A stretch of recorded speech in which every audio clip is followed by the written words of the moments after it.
वैदिक काउंसलर में आपका स्वागत है, जहां वैदिक ज्ञान मिलता है वैज्ञानिक दृष्टिकोण से। हम सबकी जिंदगी में ऐसे पल आते हैं जब हमें हिम्मत और न्याय के लिए खड़ा होना पड़ता है। आज हम उसी हिम्मत के एक दिव्य स्वरूप की कहानी को समझेंगे, माँ कात्यायनी, जो नवदुर्गा का छठा और सबसे शक्तिशाली रूप मानी जाती हैं। जरा सोचिए, क्या हो जब ब्रह्मांड का सारा दिव्य क्रोध एक जगह इकट्ठा हो जाए, जब सारी शक्तियां अन्याय के खिलाफ एक हो जाएं? जानते हैं, इसी एक सवाल के जवाब में छिपी है माँ कात्यायनी के जन्म की असाधारण कहानी। उस दिव्य क्रोध का जवाब था एक ज्वाला, और उस ज्वाला से जन्म हुआ एक अजय योद्धा देवी का, एक ऐसी शक्ति जो सिर्फ और सिर्फ ब्रह्मांड के बिगड़े हुए संतुलन को ठीक करने के लिए प्रकट हुई थीं। तो चलिए कहानी की शुरुआत से शुरू करते हैं। आखिर ऐसी क्या नौबत आ गई थी, वो कौन सी भयानक परिस्थितियां थीं जिन्होंने ब्रह्मांड को माँ कात्यायनी को प्रकट करने पर मजबूर कर दिया? देखिए, समस्या बहुत बड़ी थी। महिषासुर नाम का एक दैत्य इतना ताकतवर हो गया था कि उसने तीनों लोकों में हाहाकार मचा दिया था, और हालत ये थी कि कोई भी देवता उसे हरा नहीं पा रहा था। तब देवताओं ने कुछ ऐसा किया जो पहले कभी नहीं हुआ था। उन्होंने अपनी सारी की सारी दिव्य शक्तियां, अपना सारा क्रोध एक ही केंद्र में मिला दिया। इस महाऊर्जा को कहा गया तेजस। ये सिर्फ गुस्सा नहीं था, बल्कि ये सृष्टि की सारी ताकतों का एक दिव्य संगम था। और इसी धधकते हुए तेजस से एक स्वरूप ने आकार लिया, माँ कात्यायनी का। और पता है एक दिलचस्प बात, उनका ये नाम ऋषि कात्यायन के नाम पर पड़ा, क्योंकि वो पहले व्यक्ति थे जिन्होंने इस दिव्य शक्ति की पूजा की और उन्हें अपनी बेटी के रूप में अपनाया।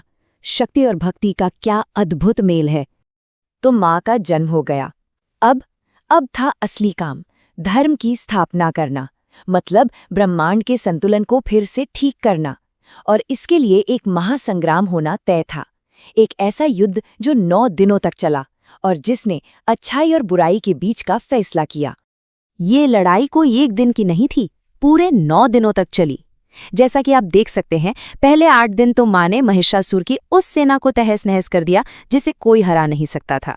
9वें दिन हुआ महिषासुर से आमना सामना, और 10वें दिन, जिसे हम सब विजयदशमी के रूप में मनाते हैं, उन्होंने उस असुर का अंत कर दिया।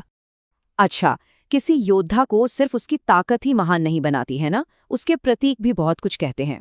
तो चलिए अब माँ कात्यायनी के स्वरूप के पीछे छिपे गहरे मतलब को समझते हैं, क्योंकि उनका हर अस्त्र, हर प्रतीक एक गहरा संदेश देता है।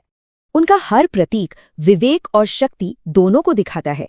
जैसे उनका वाहन सिंह है, जो सिर्फ एक सवारी नहीं बल्कि धर्म पर टिके रहने की हिम्मत का प्रतीक है।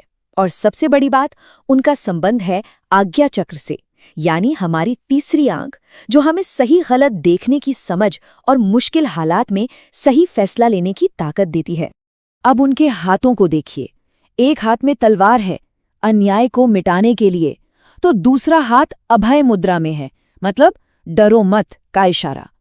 और कमल का फूल, वो याद दिलाता है कि दुनिया की बुराई के बीच भी अपनी पवित्रता को बनाए रखना है। बाकी अस्त्र हमें अपने लक्ष्य पर ध्यान लगाना सिखाते हैं। ये तो हुई पौराणिक कहानी, पर क्या आप जानते हैं कि माँ कात्यायनी की ऊर्जा का ज्योतिष से भी बहुत गहरा नाता है, खास तौर पर मंगल ग्रह से।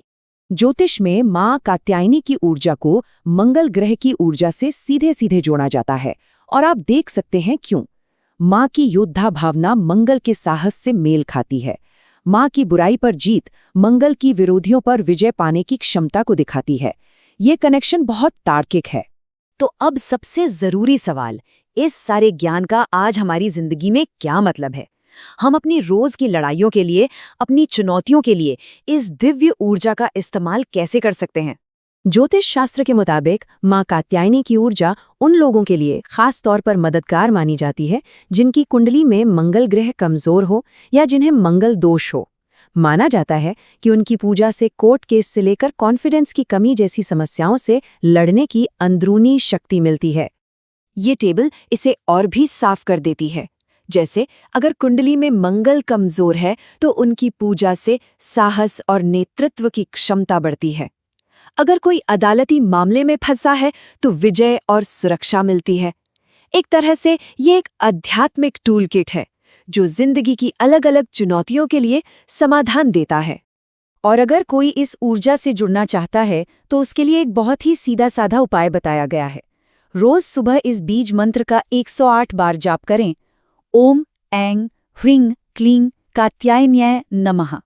और साथ ही घी का एक दिया जलाकर बस ये कल्पना करें कि एक दिव्य तलवार आपकी सारी मुश्किलें काट रही है। अंत में माँ कात्यायनी की पूजा का जो असली सार है वो इस एक लाइन में छिपा है कि उनकी पूजा डर को हिम्मत में और हार को जीत में बदल देती है।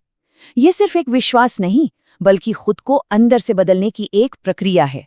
और अब इस प्रस्तुति के आखिर में ये सवाल सोचने वाला है, आज के ज़माने में हमारी अपनी ज़िंदगी में वो कौन सी लड़ाइयाँ हैं, चाहे वो हमारे करियर की हों, रिश्तों की या हमारे अंदर के डर की, जिनके लिए हमें माँ कात्यायनी जैसे एक योद्धा वाली हिम्मत चाहिए। इस पर सोचिएगा ज़रूर। वीडियो पसंद आया हो तो चैनल वैदिक काउंसलर को सब्सक्राइब जरूर करें। और अगर आपको चाहिए व्यक्तिगत ज्योतिष परामर्श, कुंडली विश्लेषण या वास्तु परामर्श तो व्हाट्सएप करें 9219539215 या विजिट करें www.vediccounselor.com। धन्यवाद।